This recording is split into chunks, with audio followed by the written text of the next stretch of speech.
Assalamualaikum semua. Okey, hari ni kita akan belajar tajuk yang kedua, subtopik yang kedua, iaitu respirasi sel dan fotosintesis. Jom kita tengok apa yang kita perlu kuasai dalam topik ini. Okey, ini adalah standard pembelajaran di mana pada akhir sesi pembelajaran para murid haruslah dapat berkomunikasi mengenai respirasi sel dan berkomunikasi mengenai fotosintesis. Jadi hari ini kita akan belajar dua perkara, iaitu respirasi sel dan juga fotosintesis. Okey, sekarang kita akan belajar apakah itu respirasi. Okey, respirasi ni terbahagi kepada dua, iaitu respirasi luar, pernafasan kita, iaitu kita bernafas melalui hidung kita, dan respirasi dalam, iaitu dalam badan kita, iaitu kita panggil dia sebagai proses respirasi sel. Bermaksud sel yang ada dalam badan kita. Okey, so apa itu pernafasan? Okey, kita bernafas, hari-hari kita bernafas, kita menggunakan hidung kita, rongga hidung kita. Jadi apakah gas yang akan masuk dan keluar daripada hidung kita ini? Okey, so gas yang masuk, manusia memerlukan gas oksigen dan membebaskan gas karbon dioksida. Okey, jika kita lihat maksud di sini, pernafasan merupakan pertukaran gas antara organisma dengan persekitarannya. Okey, jadi seperti yang kita tahulah, kita menyedut gas oksigen. Mana datangnya oksigen tersebut? Okey, ini manusia. Okey, ini tumbuhan. Okey, jadi datang daripada mana oksigen? Oksigen datangnya daripada tumbuhan. Okey. Okey, dan kita membebaskan gas karbon dioksida. So, gas karbon dioksida yang berjuta-juta manusia, berbilion-bilion manusia membebaskan gas karbon dioksida tu pergi ke mana? Gas itu disedut oleh diambil oleh tumbuhan. Okey, so ni adalah gas karbon dioksida. Jadi di sini berlaku saling kebergantungan, di mana pertukaran gas antara organisma, manusia contohnya, dengan tumbuhan, persekitarannya tumbuhan lah. Jadi haiwan pun sama juga, melalui proses yang sama.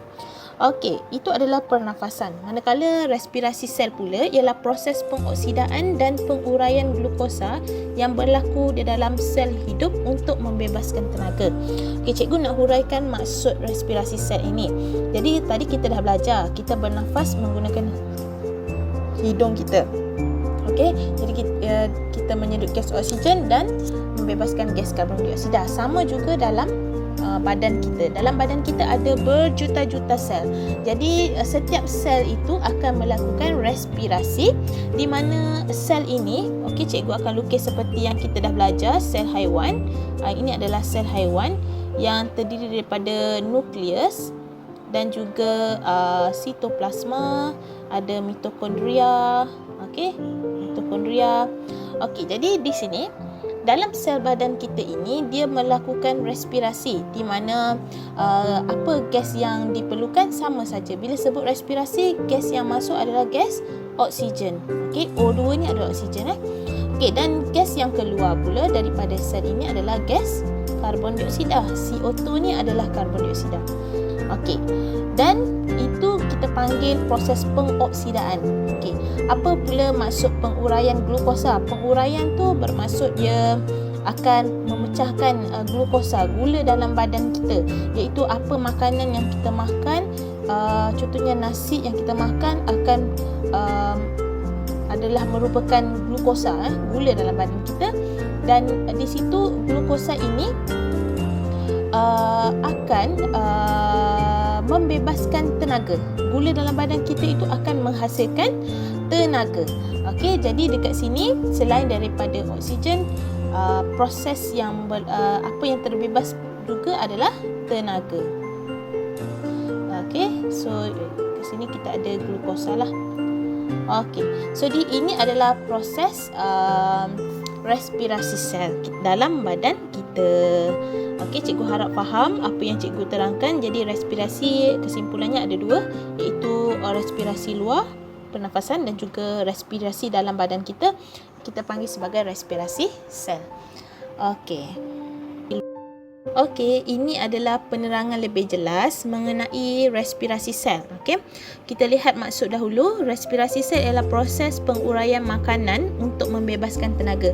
Macam yang cikgu cakap tadilah, makanan yang kita makan yang mengandungi banyak glukosa adalah makanan berbentuk karbohidrat, iaitu nasi, mi, roti. Okey. Ini semua adalah makanan yang membekalkan glukosa dalam badan kita dan akan diproses dalam badan kita, proses pencernaan makanan, maka akan membebaskan tenaga. Okay, tenaga yang dibebaskan akan digunakan untuk semua proses hidup yang berlaku dalam badan kita. Okay, proses respirasi sel memerlukan oksigen dan glukosa untuk menghasilkan tenaga, karbon dioksida dan air. Ini adalah persamaan perkataan. Okey, yang dalam kotak kuning ni kita panggil dia sebagai persamaan perkataan ataupun kita dalam Englishnya adalah word equation. Okey, jika ada soalan tanya persamaan perkataan, maka ini kita kena buat apa bahan tindak balas, apa hasil tindak balas. Okey, so apakah bahan yang diperlukan, iaitu glukosa dan oksigen. Maka glukosa ini akan menghasilkan tenaga. Okey, oksigen akan menghasilkan gas karbon dioksida dan di samping tu kita ada air lah, wap air. Dan yang ketiga ini kita panggil dia sebagai hasil tindak balas. Okey, so kat situ kat bawah tu ada gambar seorang kanak-kanak yang menunjukkan proses respirasi sel lah. So dekat sini adalah proses pernafasan luar ataupun kita panggil respirasi luar. Okey, yang berlaku dalam badan dia ni, dalam organ dalam badan, kita panggil dia sebagai respirasi dalam. Okey, ataupun respirasi sel. Okey, so kat sini jika kita lihat, okey, ni gambarnya. Okey, cikgu terangkan lagi. Ini makanan yang kita makan. Okey, akan diproses maka menghasilkan glukosa. Jadi glukosa ni akan menghasilkan tenaga lah. Okey, dan ada water vapor kat sini, iaitu wap air tadi yang keluar. Okey, dan bila kita makan ni, mitokondria ni yang kita belajar tu akan menghasilkan membekalkan tenaga dalam badan kita. Okey, so ini adalah respirasi sel. Okey, sekarang kita akan belajar tentang fotosintesis. Cikgu yakin ramai dah faham, dah pernah belajar tentang proses fotosintesis. Okey, kita lihat apakah maksudnya. Fotosintesis ni melibatkan tumbuhan hijau. Kenapa tumbuhan hijau? Kerana tumbuhan hijau ini mempunyai pigmen klorofil, okey, ataupun kanji pada daun yang berwarna hijau. Okey, dia mensintesis, iaitu menghasilkan makanan sendiri melalui fotosintesis. Jadi kalau soalan tanya apakah maksud fotosintesis, jawapannya ialah proses membuat makanan sendiri oleh pokok, iaitu pokok menghasilkan makanannya sendiri. Okey, makanan yang dibuat oleh tumbuhan iaitu glukosa. Okey, makanan tu nama dia adalah glukosa, gula. Okey, kemudian disimpan dalam bentuk kanji. Jadi glukosa dengan kanji tu samalah, kategori yang sama. Okey, kehadiran kanji dalam daun menunjukkan fotosintesis telah berlaku. Bermaksud dekat sini jika ada kanji maka berlakulah proses fotosintesis. Kalau tak ada kanji, itu menunjukkan tiada proses fotosintesis. Okey, jadi sekarang apakah keperluan untuk proses fotosintesis ini berlaku? Okey, jadi ada 4 item yang diperlukan, iaitu yang pertama cahaya matahari, karbon dioksida, air dan klorofil diperlukan untuk proses fotosintesis. Okey, jadi cikgu akan terangkan apakah maksud dekat sini. Macam mana kita nak ingat apa bahan yang diperlukan ini. Okey, jadi dekat sini macam cikgu terangkan tadilah. Cikgu zoom gambar. Okey, ni adalah gambar pokok. Okey, so macam yang cikgu terangkan tadi. Okey, yang ada gambar orang tu dan juga pokok. Okey, so tadi cikgu kata kalau respirasi manusia ni perlukan oksigen, datang dari pokok juga. O2 ni oksigen ya. manusia membebaskan karbon dioksida. Okey, ini adalah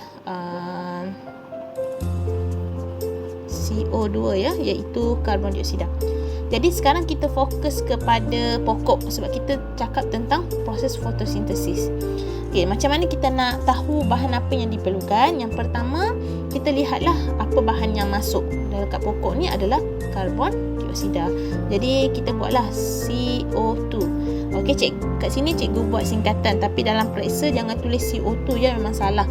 Kena tulis penuh, iaitu karbon dioksida. Cikgu tulis kat sini sebab tak muat.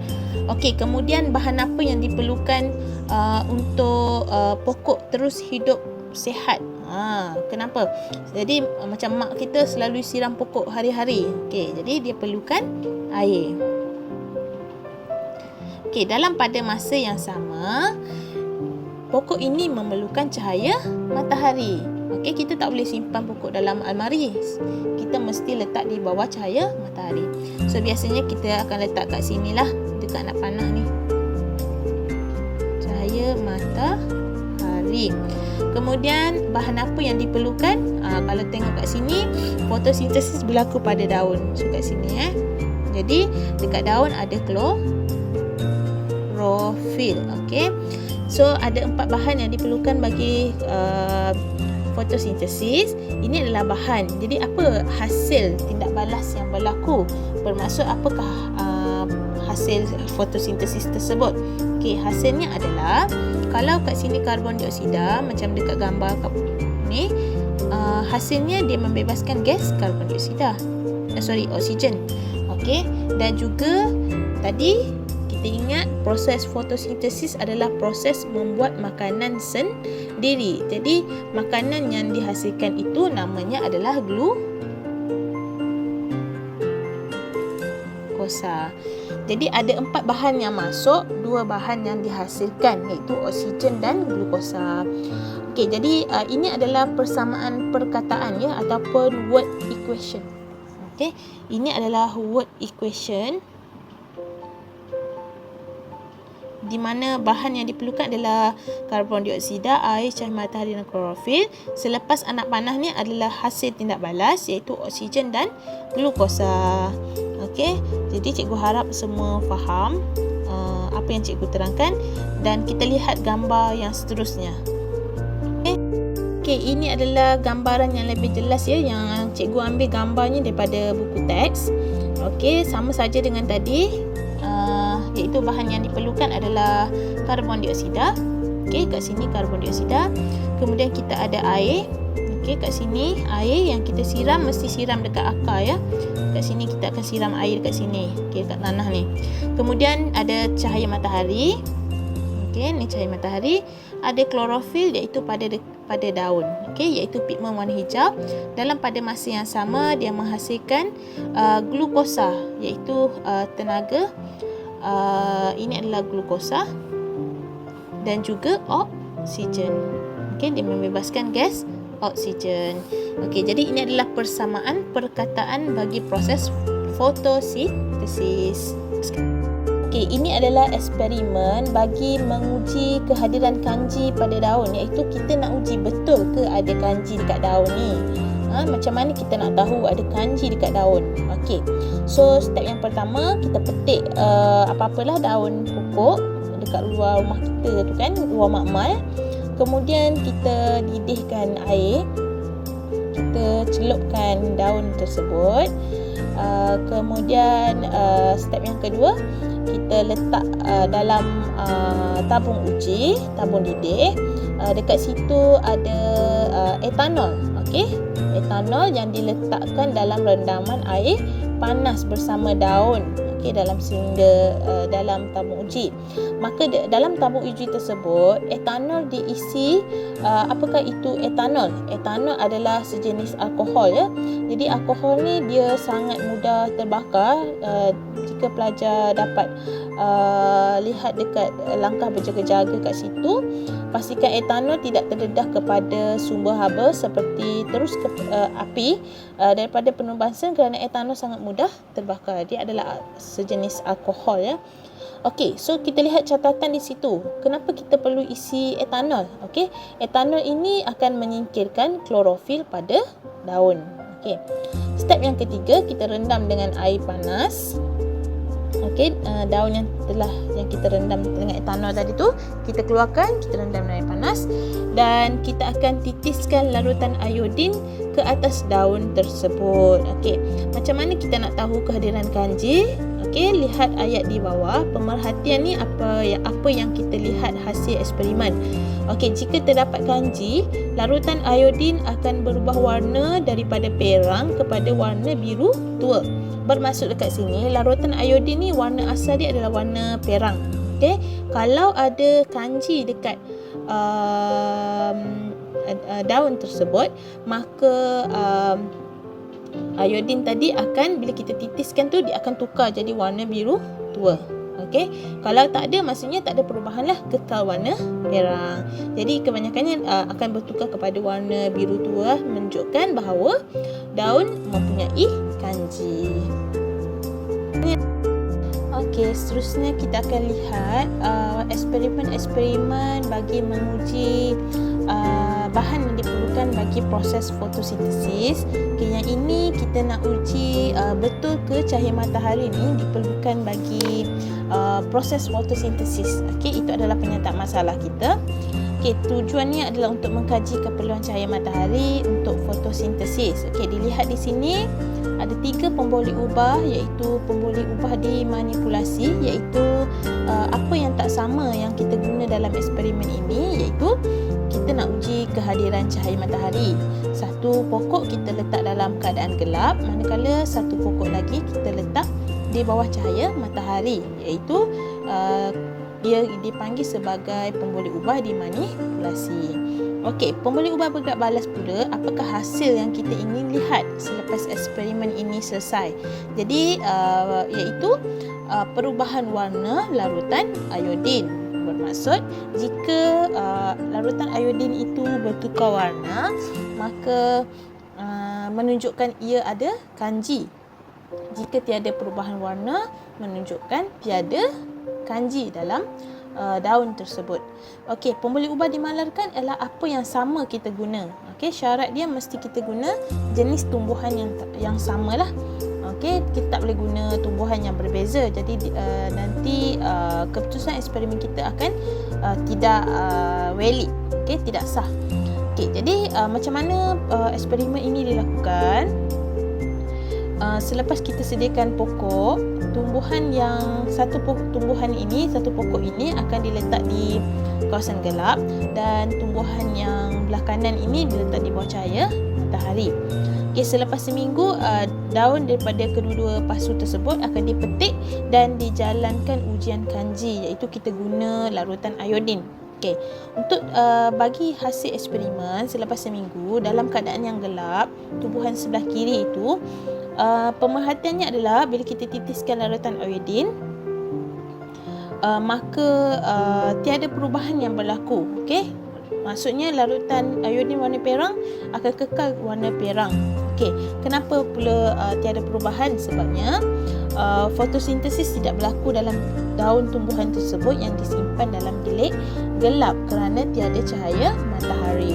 Okey, bagi tumbuhan yang kita letakkan di bawah cahaya matahari pula, larutan iodin itu akan menunjukkan perubahan, iaitu daripada warna perang kepada warna biru tua. Okey, ini menunjukkan bahawa fotosintesis berlaku dalam daun tumbuhan yang diletakkan di bawah cahaya matahari. Okey, jadi kesimpulannya cahaya matahari diperlukan untuk proses fotosintesis. Okey, eksperimen yang kedua, kita nak uji kehadiran klorofil pada daun. Okey, sama juga pemboleh ubah yang dimanipulasi adalah kehadiran klorofil, iaitu kalau kita lihat pada gambar rajah daun tersebut, dalam satu daun tu ada dua bahagian, ada dua warna ya, iaitu ada bahagian yang berwarna hijau dan ada bahagian daun yang tidak berwarna hijau. Okey, kita panggil ini sebagai daun bervariegasi. iaitu daun yang mempunyai perbezaan dalam pempigmenan yang disebabkan oleh gangguan genetik atau virus terhadap pigmen yang biasa. Okey, jadi ada bahagian yang tak berwarna hijau. Okey. Pembuli ubah bergerak balas adalah hasil yang kita ingin lihat, iaitu perubahan warna larutan iodin. Jadi bila kita titiskan dekat warna hijau tu, betul ke akan ada perubahan warna. Okey. Dan syarat untuk eksperimen ini valid atau sah, kita mesti menggunakan jenis tumbuhan yang sama. Okey, jadi daun ini diambil dan kita titiskan iodin pada bahagian yang tak ada warna hijau tu dengan bahagian daun yang berwarna hijau. Okey, selepas beberapa jam kita akan lihat hasilnya, iaitu pada bahagian yang berwarna hijau menunjukkan perubahan warna pada larutan iodin lah, iaitu warna perang akan bertukar kepada warna biru tua, dan bagi bahagian daun yang tidak berwarna hijau tu menunjukkan tiada perubahan, bermaksud tiada kanji. Jadi kesimpulannya dekat sini, kanji hanya hadir di kawasan hijau daun yang mengandungi klorofil, manakala kanji tidak hadir di kawasan bukan hijau daun kerana tiada klorofil. Okey, kesimpulannya klorofil diperlukan untuk proses fotosintesis. Okey, eksperimen seterusnya kita nak menguji kehadiran karbon dioksida, di mana pembuli ubah dimanipulasi adalah kehadiran karbon dioksida, iaitu jika kita lihat pada gambar raja A mempunyai larutan kalium hidroksida, dan gambar raja B tiada larutan kalium hidroksida. Okey, kenapa kita letakkan larutan kalium hidroksida kat sini? Kerana larutan kalium hidroksida ini fungsinya adalah untuk menyerap karbon dioksida. Jadi pokok A, bila larutan kalium hidroksida kita letak dekat situ, pokok A tidak akan dapat gas karbon dioksida, manakala pokok B akan dapat gas karbon dioksida. Okey, dan hasilnya iaitu pembuli ubah bergerak balas, kita akan lihat perubahan warna larutan iodin. Okey, syaratnya adalah mesti menggunakan jenis tumbuhan yang sama. Okey, jadi kita lihat pada gambar raja. Okey, semua tumbuhan ini mendapat cahaya matahari yang cukup, iaitu salah satu elemen yang diperlukan dalam fotosintesis. Okey, pokok yang sama. Okey, bezanya adalah pokok A tak dapat karbon dioksida, pokok B ada gas karbon dioksida yang kita kumpul dalam sekop kaca. Okey, jadi apakah hasilnya selepas beberapa hari yang kita uji dengan larutan iodin? Didapati bahawa tumbuhan A menunjukkan tiada perubahan. Apa maksudnya dekat situ? Maksudnya fotosintesis tidak berlaku dalam daun tumbuhan A kerana karbon dioksida, pokok itu tidak mendapat karbon dioksida. Jadi bila tak dapat karbon dioksida, proses fotosintesis tidak berlaku, maka larutan iodin tidak akan menunjukkan apa-apa perubahan. Manakala untuk pokok B pula, larutan iodin akan bertukar menjadi biru tua, menunjukkan bahawa proses fotosintesis berlaku dalam daun tumbuhan hijau tersebut. Okey, jadi kesimpulannya adalah karbon dioksida diperlukan untuk proses fotosintesis. Okey, eksperimen yang terakhir iaitu kita nak menguji kehadiran air. Okey, adakah air ini diperlukan bagi proses fotosintesis? Okey, pembuli ubah dimanipulasi adalah kehadiran air, iaitu kita lihat gambar raja. Pokok A kita siram air hari-hari, pokok B kita tak siram air. Okey, pembuli ubah bergerak balas iaitu apa yang kita nak lihat selepas beberapa hari, iaitu perubahan warna larutan iodin. Okey, dan syaratnya adalah mesti menggunakan jenis tumbuhan yang sama. Okey, jadi selepas beberapa hari kita uji dengan larutan iodin pada daun, kita titiskan. Untuk pokok A akan larutan iodin itu akan bertukar menjadi warna biru tua daripada warna perang. Maka ia menunjukkan proses fotosintesis berlaku dalam tumbuhan tersebut. Okey, kerana kita bekalkan air setiap hari. Manakala untuk pokok B pula, tiada perubahan berlaku, iaitu warna perang kekal, menunjukkan proses fotosintesis tidak berlaku dalam daun tumbuhan yang tidak disiram air. Jadi keputusan ini menunjukkan bahawa kanji ni hanya hadir dalam tumbuhan yang mempunyai ataupun yang disiram air setiap hari. Tapi kanji tak hadir dalam pokok B kerana tidak disiram air. Jadi kesimpulannya, air diperlukan untuk proses fotosintesis. Okey, terima kasih kerana menonton. Jadi cikgu harap semua faham apa yang kita belajar hari ini, iaitu para pelajar haruslah dapat menguasai dua perkara, iaitu respirasi dan juga fotosintesis. Okey. Teruskan buat latihan bagi meningkatkan kefahaman masing-masing. Okey. Selamat belajar. Itu sahaja. Assalamualaikum.